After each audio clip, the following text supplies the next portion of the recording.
नमस्कार, capital TV का खास शो 24 करन विपक्ष बेदम देख रहे हैं आप। मैं हूं आपके साथ पूजा। 2024 करन में पीएम मोदी इन दिनों जबरदस्त चुनावी प्रचार में जुटे हैं। हर दिन अलग अलग राज्यों का दौरा कर रहे हैं और पीएम मोदी की नजर इन दिनों खासकर पश्चिम बंगाल में है। कल ही पीएम मोदी ने बंगाल में एक दिन में तीन रैलियां की। भ्रष्टाचार, लूट, सीएए, संदेश खाली को लेकर ममता बनर्जी को घेरा, पर पीएम मोदी के दौरे से पहले ही बंगाल में एक नया विवाद खड़ा हो गया। विवाद बंगाल के राज्यपाल सीवी आनंद बोस को लेकर है। उन पर छेड़खानी का आरोप लगा है। दरअसल राजभवन में पीस रूम से जुड़ी एक अस्थायी कर्मचारी होने का दावा करने वाली महिला ने छेड़छाड़ करने का आरोप लगाया है। महिला का आरोप है कि वो 24 मार्च को स्थायी नौकरी का निवेदन लेकर राज्यपाल के पास गई थी। तब राज्यपाल ने उससे बदसलूकी की। उसने मामले को लेकर हरे स्ट्रीट थाने में लिखित में शिकायत भी दर्ज कराई है और राज्यपाल के खिलाफ कार्रवाई की मांग की जा रही है। हालांकि राज्यपाल ने आरोपों का खंडन किया है और साफ कहा है कि एक साजिश है। उन्होंने इसे इंजीनियर्ड नैरेटिव बताया है।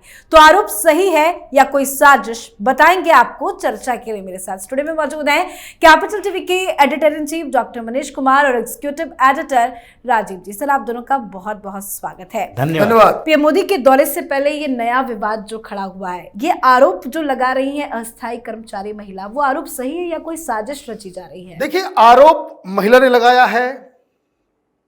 इन्वेस्टिगेशन के बाद ही मालूम चलेगा।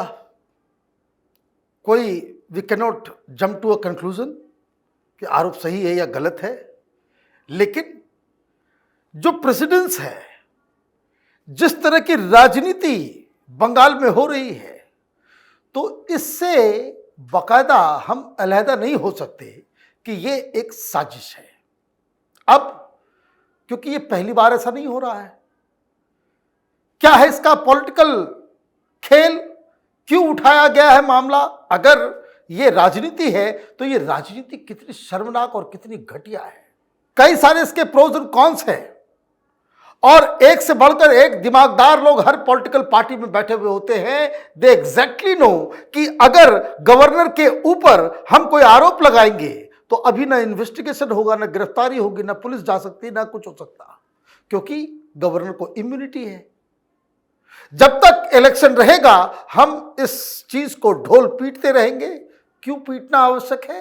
क्योंकि संदेश खाली में प्रधानमंत्री मोदी एक नया, एक सो कह सकते कि नैरेटिव क्रिएट किया है कि तृणमूल कांग्रेस भ्रष्टाचारी तो है ही, टोलाबाजी तो होता ही वहां पर तरह तरह की चीजें जो है हो ही रही है। शिक्षक घोटाला भी हो गया और शाहजहां शेख भी आ गया और महिलाओं को जिस हिसाब से वहां प्रताड़ित किया जा रहा है टीएमसी के गुंडों के द्वारा, तो एक बहुत बड़ा मुद्दा बना हुआ था। महिलाओं के अस्मिता को लेकर के जिस तरह से टिकट दिया गया, तो वो एक बड़ा मुद्दा है। तो उस मुद्दे को कैसे कर्टेल किया जाए? भाई, टीएमसी वाले कहीं मुंह दिखाने लायक नहीं बचे। संदेश खाली में जो सामने, ऐसा तो लग रहा है प्रधानमंत्री ने क्या कहा? प्रधानमंत्री ने कहा ऐसा लग रहा है कि हिंदू महिलाओं को जीने का अधिकार ही नहीं है। यहां पे कोई भी आएगा उठा ले जाएगा। आपकी बेटी है, बहू है, पत्नी है, वो टीएमसी वालों को अच्छे लग रही है तो उठा के लेके चलो भाई ऑफिस में रात भर रहना हमारे साथ। इस तरह की घटना सामने आई है। तो अभी तो मुंह दिखाने लायक नहीं बचे। तो क्या काउंटर किया जाए? तो एक काम किया जा सकता है, अगर ये राजनीतिक है तो आप आरोप लगा दो सीधे गवर्नर के ऊपर। अब गवर्नर जाने और ये जाने, और वहां जो है बिल्कुल ममता बनर्जी रोने भी लग गई और ये कहने लगी हमने वीडियो देखा, दो बार हमने देखा, और जिस तरह से वो रो रही थी तो मेरा कलेजा जो है वो कांप उठा। वीडियो आपको नजर नहीं आया? संदेश खाली की महिलाओं के आंसू नजर नहीं आए? चुनाव के बाद महिलाओं के साथ बलात्कार हो रहा था, सरेआम उसको बेइज्जत किया जा रहा था। जब आप चुनाव जीतने के बाद आपके पार्टी के लोग, हर अपोजिशन पार्टी के, कांग्रेस वाले भी, वामपंथियों को भी, बीजेपी वालों को भी, जब इस तरह का कि प्रताड़ना कर रहे थे, सरेआम मारपीट कर रहे थे, तब आपके आंसू नहीं आए चुनाव के समय? तो ये जो ड्रामा, ये जो नौटंकी हो रही है, उससे तो लग रहा है कि भाई इसमें राजनीति की बदबू जो है वो साफ साफ आ रही है। बिल्कुल, सर ने कहा कि ये पहली बार नहीं हुआ है, इसके पहले भी इस तरह के आरोप कई बार कई अलग अलग राज्यपाल पे लग चुके हैं, ऐसी खबरें भी सामने आई है। क्या इस बार भी उसी साजिश के तहत इस तरह के आरोप लगाए जा रहे हैं? देखिए, जिस तरीके से ये घटना घटी और सामने आया और जो आरोप लगाए गए, उससे तो यही लगता है कि प्रथम दृष्टया पहली नजर में देखने पर यह महिला ने गलत तरीके से आरोप लगाया है टीएमसी के कहने पर। अब वो सारी रिपोर्ट जांच में जो सामने आएगी उसके बाद ही कहा जा सकता है, लेकिन जांच रिपोर्ट में भी पश्चिम बंगाल की पुलिस पर भरोसा नहीं है। थाने में जहां रिपोर्ट दर्ज की गई है उस पर भरोसा नहीं किया जा सकता, क्योंकि पश्चिम बंगाल में पहली बार नहीं हुआ है। पहले भी जब गवर्नर जगदीप धनखड़ थे, उन्होंने कितने आरोप लगाए कि उनके पूरे गवर्नर हाउस की रेकी की जाती है, स्नूपिंग की जाती है।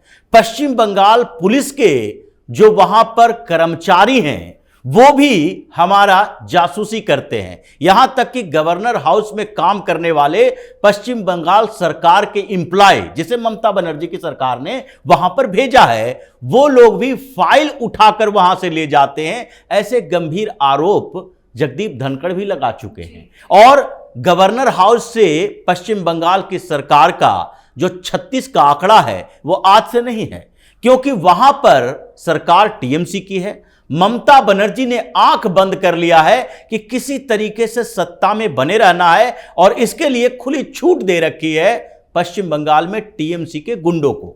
और टीएमसी के गुंडे उनके इशारे पर क्या क्या कर रहे हैं, ये दो चुनावों के बाद से अब तक की स्थिति को देखने को मिलता है कि जब पोस्ट पोल वायलेंस हुआ था तो बॉर्डर इलाके के कई लोग, ये हजारों की संख्या बताई जाती है कि जो कुछ उड़ीसा चले गए, कुछ झारखंड चले गए, पलायन हुआ।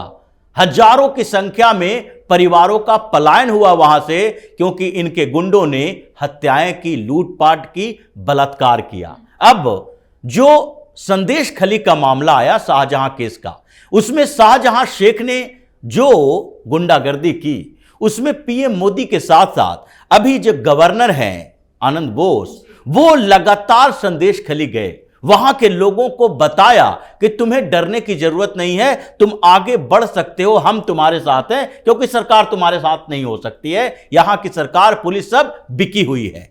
अब किसी न किसी तरीके से गवर्नर को वही मामले में घसीटना था जिसके कारण पश्चिम बंगाल में ममता बनर्जी परेशान है कि महिला हमारे खिलाफ जा रही है। अब ये चुनाव में हार के डर की बौखलाहट, ये मानसिक रूप से दिवालियापन की तरफ दिखाई पड़ता है। संतुलन बिगड़ गया है दिमाग का ममता बनर्जी का, कि इन लोगों ने एजेंट भेजा, और वहां पर जैसे अगर सामने आ गया कि गवर्नर के साथ ऐसा टीएमसी के कहने पर हुआ है, तो फिर तो ममता बनर्जी की सरकार गिरनी चाहिए, जैसे स्थिति पैदा हो गई है। क्योंकि गवर्नर हाउस का कोई कर्मचारी, अगर आपने आरोप लगाया कि सीवी मंगवाया गया है, आपने आरोप लगाया चैम्बर में बुलाया गया है, तो कोई ना कोई तो आपका गवाह होगा। गवर्नर हाउस के सारे कर्मचारी कह रहे हैं ये झूठ है, झूठा आरोप है, और इसलिए हम गवर्नर साहब के साथ हैं, सत्य की विजय होगी। अब ममता बनर्जी के इस घिनौनी हरकत का मतलब ही है कि वो चुनाव हार रही है तो पागलपन में कुछ भी करने को तैयार हो गई। बिल्कुल, और यही बात सीवी आनंद बोस भी कह रहे हैं। उन्होंने ट्वीट भी किया और वो कह रहे हैं कि ये मेरे खिलाफ साजिश है, बदनाम करने की कोशिश की जा रही है। मैं बंगाल में हिंसा के खिलाफ बोलूंगा, भ्रष्टाचार के खिलाफ बोलूंगा। तो क्या जानबूझकर परेशान किया जा रहा है? देखिए, मैंने कहा ना कि बहुत ही तगड़ी स्ट्रेटजी आपने बना ली, कि आपने पिक कर लिया। पहला एक काम तो ये करना चाहिए कि जो तमाम लीडर्स हैं, जो जो बयानबाजी कर रहे हैं एक संवैधानिक संस्था के ऊपर, governor is a constitutional authority, उसके खिलाफ, इस तरह की घटिया बातें करने वालों के खिलाफ मानहानि होना चाहिए और इमीडिएटली उनके ऊपर पुलिस या कार्रवाई की जानी चाहिए। वन, आप कल राष्ट्रपति के ऊपर, कल प्रधानमंत्री के ऊपर, किसी के बारे में, अब आप क्या कर रहे हो? आप ये कह रहे हो कि भाई इस तरह की चीजें कभी भी हो सकती है। तो जितने भी देश में मंत्री होंगे ना, वो पहला काम करेंगे आज कि अपने ऑफिस के अंदर जितनी महिला कर्मचारी है उसको बोलेंगे बाहर निकालो उसको। काम भी ऐसा दो कि हमारे चैम्बर में कभी कोई घुसे ना, हमारे दफ्तर के आसपास के 3-4 कमरे तक उसकी पहुंच नहीं हो। This is what they are doing. आप मत समझिए कोई बच्चों का खेल नहीं है कि कुछ भी आए या कुछ भी आरोप आपने लगा दिया, भाई क्या कर लेंगे आप? आपको मालूम नहीं है कि इसका कोई इन्वेस्टिगेशन नहीं होगा। आर्टिकल 361 में बाकायदा इम्यूनिटी मिली हुई है। गवर्नर के खिलाफ कोई क्रिमिनल केस नहीं हुआ, ऐसा इनको दिमाग में ये लग रहा है कि भाई थाने में हमने रिपोर्ट कर दिया तो गवर्नर के खिलाफ जो है एफआईआर दर्ज हो जाएगा, फिर आप जो है इन्वेस्टिगेशन चालू कर लोगे उसको अगर टीएमसी के अंदर ये सोचने वाले लोग अगर ये सोच रहे तो आप समझिए कि कितने बड़े बेवकूफ हैं। लेकिन वो तो है नहीं। क्या चाल है कि आप खबर फैला दोगे, बवाल क्रिएट कर दोगे।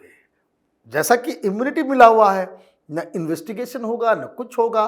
तो इसमें गवर्नर साहब ने बाकायदा लीगल ओपिनियन मांगा है केंद्र से, बड़े बड़े वकीलों से वो लीगल ओपिनियन लिया जा रहा है।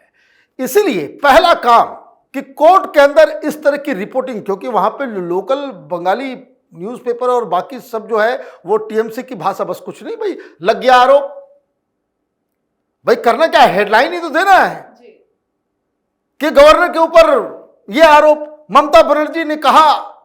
तो ये सारी चीजें उसमें कुछ होना जाना नहीं है। और इसीलिए ऐसा प्रतीत हो रहा है कि ये सारी चीजों को जानते हुए कि इसमें न इन्वेस्टिगेशन होना है, न आगे जाकर के कोई तहकीकात होनी है, और ये दर्ज करा लिया गया है मामला, और इसको एक मीडिया इवेंट बनाया जाए, और उसके अलावा कुछ नहीं।